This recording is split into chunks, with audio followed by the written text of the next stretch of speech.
বঙ্গভবনে জিয়ার কাছে এসেছেন আন্তর্জাতিক বহু রাষ্ট্রনায়ক প্রতিনিধি, ওআইসির মহাসচিব হাবিব চাত্তি, পিএলওর চেয়ারম্যান ইয়াসির আরাফাত, গিনির প্রেসিডেন্ট আহমেদ সেকু তুরে, মিশরের হুসনি মুবারক, সৌদি অর্থমন্ত্রী সাবা আল খায়ের, চীনের ওয়াং ওয়াং চেন, জাপানের তাকাসি হাওয়াকাওয়া, বার্মার নেউইন, বিশ্বব্যাংক প্রধান রবার্ট ম্যাকনামারা, বিশ্ব স্বাস্থ্য সংস্থার প্রধান ডক্টর মাহলার, এসকাপের নির্বাহী জেবি মারাবিজ, নোবেল বিজয়ী বিশ্বখ্যাত বিজ্ঞানী প্রফেসর আব্দুল সালাম, ইসমাইলিয়া সম্প্রদায়ের নেতা প্রিন্স করিম আগা খান, নোবেল শান্তি পুরস্কার বিজয়িনী মাদার তেরেসা সহ অনেকে। রাজনীতিতে জিয়ার গুরুত্বের জন্য জোট নিরপেক্ষ আন্দোলনের পক্ষে তাকে আমন্ত্রণ জানান ফিদেল ক্যাস্ট্রো। সম্মেলনে তৃতীয় বিশ্বের সংগ্রামী কণ্ঠ জিয়া বলিষ্ঠভাবে বলেন, To the Non-Proliferation Treaty was based on a firm conviction that there can be peace only through the elimination of all nuclear weapons. Moves towards the limitation of nuclear armaments and other weapons of mass destruction are important steps in creating an atmosphere of trust and the relaxation of tension. জিয়ার সঙ্গে সাক্ষাৎ করেন জোট নিরপেক্ষ আন্দোলনের অন্যতম স্থপতি Tito, ইরাকের সাদ্দাম হোসেন, আলজেরিয়ার বেনজাদিদ, মরক্কোতে হন সম্বর্ধিত, যুগোস্লাভিয়ায়, মিশরে ও গিনিতে লাভ করেন সর্বোচ্চ রাষ্ট্রীয় সম্মান। কুয়েতের আমির আন্তরিক সংবর্ধনা জানান। সংযুক্ত আরব আমিরাতে পান উষ্ণ অভিনন্দন। ফিলিপাইনে করেন গুরুত্বপূর্ণ আলোচনা। উত্তর কোরিয়ার জাতীয় উৎসবে তিনি ছিলেন মধ্যমণি। বাংলাদেশকে সর্বাধিক আর্থিক সাহায্য দানকারী জাপানে পান বিপুল আন্তরিকতা। ফ্রান্সে প্রেসিডেন্ট দেস্তার সঙ্গে সফল আলোচনার পর স্বাক্ষরিত হয় গুরুত্বপূর্ণ চুক্তি।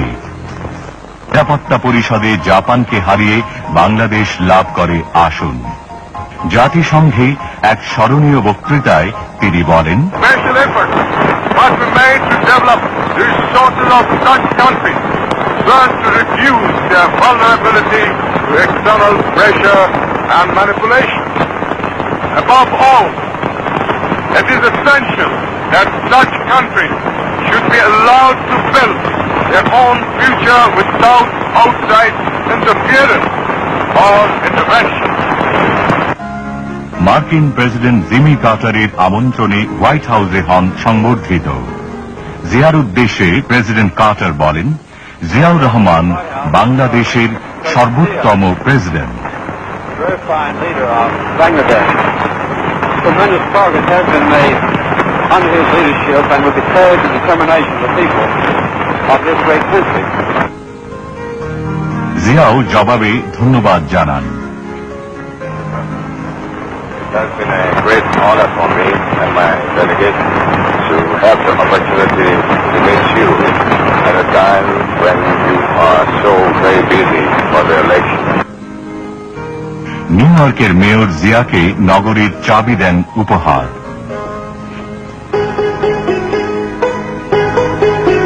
দীর্ঘ 8 মাইল হেঁটে চীনের দুর্লঙ্ঘ প্রাচীরের শীর্ষে উঠে জিয়া সবাইকে অবাক করে দেন।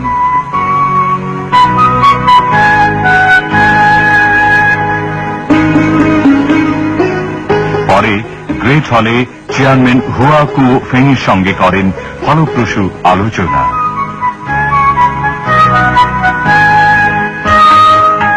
বিশ্বব্যাংক প্রেসিডেন্ট রবার্ট ম্যাকনামারা গ্রাম বাংলায় ঘুরে মন্তব্য করেন, জিয়ার নেতৃত্বে বাংলাদেশ সঠিক পদক্ষেপ গ্রহণ করেছে।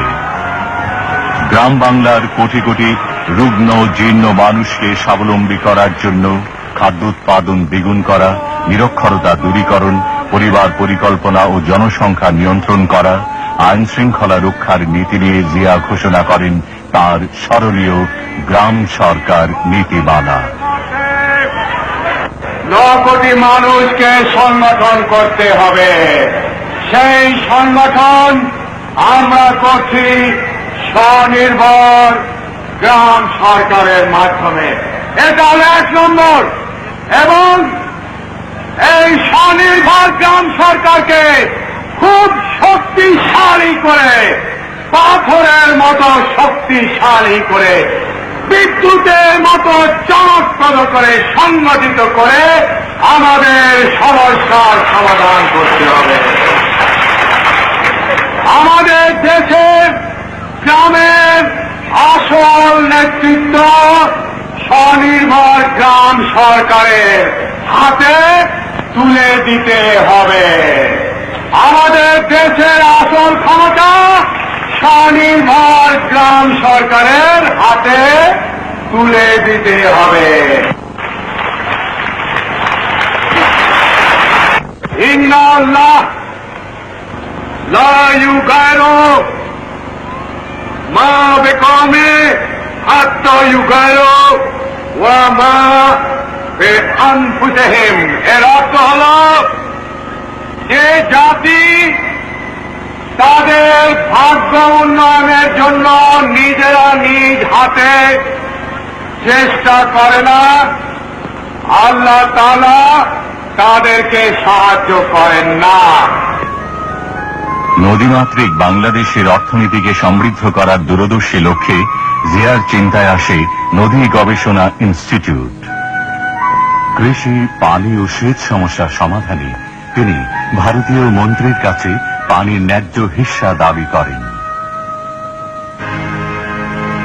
ইতিমধ্যে 81 সালে বাংলাদেশের সমুদ্র সীমায় জেগে ওঠে দক্ষিণ তালপট্টি। উপগ্রহ পর্যবেক্ষণেও দেখা যায় এই দ্বীপাঞ্চল নিশ্চিতভাবে বাংলাদেশের, অথচ প্রতিবেশী ভারতের অযৌক্তিক দাবির ফলে স্বাধীনতা, সার্বভৌমত্বের প্রশ্নে বজ্র কঠিন জিয়া ও জাগ্রত জনগণ রুখে দাঁড়ান।